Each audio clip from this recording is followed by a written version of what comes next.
দাম তো বেশি, অনেক বেশি। তেলের দাম তেলন মাগড়ে নাই। বাজার সিন্ডিকেট তারা এই যে সমন্বয় করে এই প্রত্যেকটা জিনিসের দাম বাড়িয়ে দিয়েছে। 5 লিটারের ব্যাগ পাই নাই, তো দোকানদার সাহেব আমাকে পরে পলি ব্যাগ দিছে 5 লিটার। একবারে A to Z পর্যন্ত প্রত্যেকটা জিনিসের তেলের দাম আপনার মানে একবার সব কিছুর দাম বাড়বে।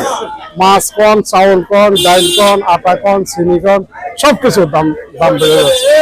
এবং তার কিছু বলাও যাবে না, তাদেরকে যারা বিক্রেতা তাদেরকে কিছু বলাও যাবে না। তারা এত মানে আপনি কি কথা বলতে পারবেন না। নেবে নেন, না নেন আপনার চলে যান। আপনার ভালো লাগে নেবেন, না নেন চলে যান। এই ধরনের কথাবার্তা।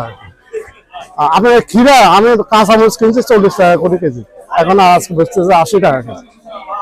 80 টাকা করে কাঁচামরিচ। ক্ষীরা কিনছি 25 টাকা 30 টাকা করে, এখন 50 টাকা করে ক্ষীরার কেজি। এগুলো তো রমজান মাসে বিশেষ করে মানুষ সবাই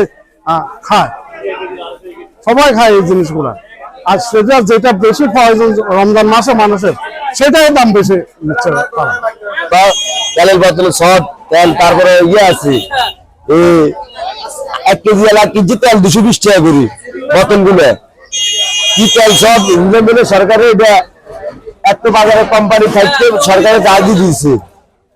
তারপরে আমি বলতাম চাই ওই বাজারে গেছি তেলে গেলে গেছি যে 210 টাকা, 220 টাকা। এত তেল কোম্পানি বাজারে থাকতে এত তেল শর্ট কি ভোগান্তি তো হচ্ছে। বাজারে তেল নাই বললেই চলে। বাজারে তেলের জন্য গেলে তেল নাই, তারা শুধু ওই যে বিভিন্ন রকমের তেলকে বাজারজাত করে তারা বিক্রি করতেছে, মানুষের সাথে করতেছে প্রতারণা।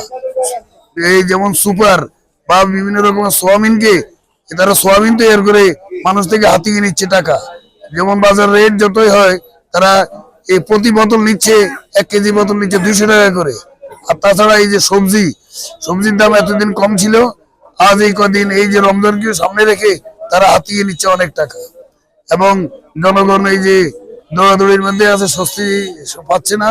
আসলে রমজানেও যে তারা একটু শান্তিতে রোজা রাখবে তাও হচ্ছে না, বাজার দর অনেক বেশি চড়া আসলে আছেই।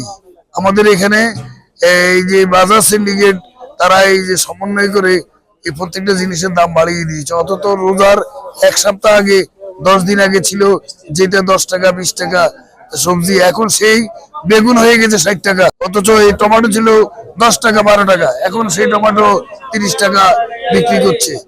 মানুষ তো অস্থির হয়ে এখন বাজারে ঘুরছে আর কি। 5 লিটারের ব্যাগ পাই নাই, তো দোকানদার সাহেব আমাকে পরে পলি ব্যাগ দিছে 5 লিটার 950 টাকা রাখছে। হ্যাঁ 5 লিটার তবু পাইছি, এটাও আমার কাছে ভালো লাগতেছে। আবার লেবু 4টা লেবু 100 টাকা, আমি 2 হালি লেবু নিছি 200 টাকা দিয়ে, এই যে পাশের দোকান থেকে। দ্রব্য মূল্য কিছুটা। আর মাংস 1 কেজি নিছি 800 টাকা দিয়ে। গরুর মাংস হাড় ছাড়া মাংস 1 কেজি 800 টাকা, গরুর মাংস 1 কেজি হাড় ছাড়া 800 টাকা নিল। এটা সরকারের কাছে আবেদন, তেলের ফ্যাক্টরি গুলা কেন এদেরকে কেন লাইসেন্স দিছে, এরা তেল কোথায় রাখলো, বাজারে কাকে তেল দিচ্ছে, বাজারে তেল নাই কেন, এটা তদন্ত করা হোক। এটার আমরা ন্যায়সঙ্গত বিচার চাই। সরকারের কাছে আমাদের আবেদন, বাজারে তেলের বোতল নাই কেন। এই যে এতগুলা কোম্পানি বাংলাদেশে, এদেরকে সরকার লাইসেন্স দিছে, এখন রমজানের মাস, রোজার মাস, কেন এইভাবে হাহাকার কেন? এটা কি আমাদের দেশে আর্মি আছে, পুলিশ আছে, গোয়েন্দা আছে, তেলগুলা কোথায় গেল? এটা তদন্ত করা হোক, এটাই আবেদন সরকারের কাছে। দাম তো বেশি, অনেক বেশি। তেলের দাম তেলন মাগড়ে নাই। সয়াবিন তেল নাই, সয়াবিন তেল 1100 টাকা বেচতেছে, 1200 টাকা বেচতেছে।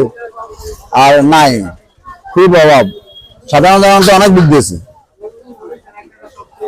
কেনাকাটা করতেছে না মানুষ। সব জিনিসের দাম বাড়তি, গোস্তের দাম বাড়তি, মাছের দাম বাড়তি, সব তেল তেল সব বাড়তি, খেজুর দড়ি ডাল চাল সব বাড়তি। অনেক আমরা এটা কিনতে পারতেছি না। 105 লিটার 1100 টাকা, এটা অনেক বাড়তি না, অনেক বাড়তি।